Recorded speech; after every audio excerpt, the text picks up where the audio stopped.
This is Michael Daly. I have a new book from Dos Madres Press. The title is Born With, and I'd like to read the title poem.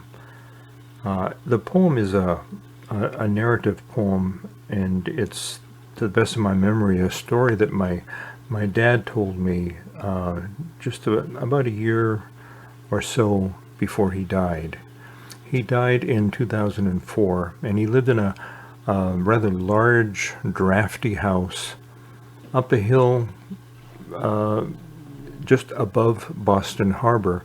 So he really experienced a great many winter storms that would sweep in through the bay and through the harbor and up his porch and right through his windows. And at one point, when he called me when I was on the West Coast, he called me and told me that one of his bedroom windows had blown out, and it was the first time that he felt it was necessary to ask for help. And he did. He called the local fire department, and they came and had a brilliant solution, he thought, and that's part of the story. So this is his poem, Born With. A year before he died, he called to praise, a rare thing, firemen in the night. Heavy rubber gear, out of blowing snow, they tromped through his parlor. Up the crooked oak stair twisted 4 men, oxygen barrels strapped, first aid buckets, stretchers, Gatorade and water jugs, ham and egg sandwiches, extra frozen gloves, yellow-tinted flashlights swung from belts and suspenders. They came when he called out. 911, he announced, slow enough I couldn't miss. He hadn't ever called for help, wouldn't let them in that time he fell in the kitchen, too weak to clutch the sink. Lay 48 hours in stale beer, pungent urine. They came through the howler, winter a curse off ocean-driven snows, seawall crushed on, hour by iced hour, wave on top of wave. A spray on his porch so nonchalant was ironically gentle. In strobe light emergency they bustled in, burly, heavy, friendly guys, meaty fists, lugged soot-pocked helmets.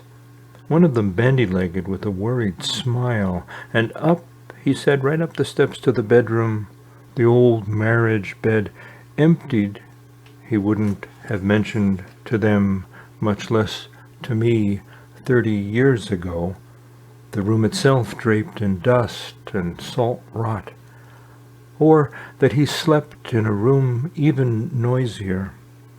Howl of ghost winters gurgled sea rash, wave toss, rock crack. A gaggle in the old man's dream. He awakened to either dead tooth wind or a mambo shark snout crash caved in his crackling lacework of a window, whistling a befouled, round emptiness into his upstairs.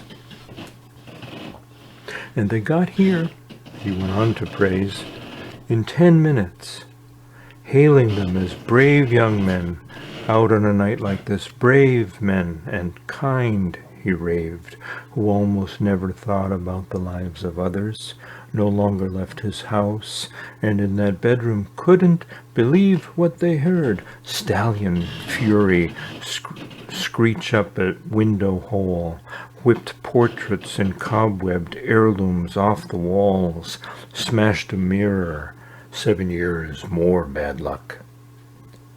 The invisible become real in a swarm of winds, wiped out 30 years of spiders, twirled the arms off retired business suits, faded paisley ties, once crisp tongues chattered into snow, shoes flapped against bureau drawers yanked open, spilled medallions awarded in 7th grade.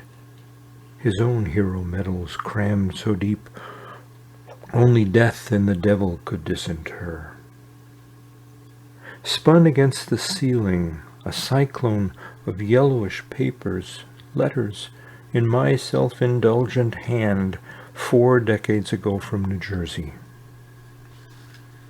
He called that day to praise their genius, while the bandy-legged firemen crowed out loud relief. No blood on the floor, no stroke, no paddles to the heart. The other one, a big bruiser, who spoke kindly, hoiked up the old queen mattress, launched it square inside the empty window dormer, dug in a bucket where the orange screw gun hid under first aid poultices, and fabricated a barricade out of bedboards and plastic tarpaulins against prolonged assault in blizzard hurricane. At least for now. They checked his pulse, strapped him to the portable blood machine, shone a beam in his insomniac eye, gave sandwiches and water bottles, and all 4 hoisted back onto the strobe-lit fire truck. Do they show up like this for anybody? Just showed up. Out here in misery and weather for you, Dad, in shatter, your last agonies already begun.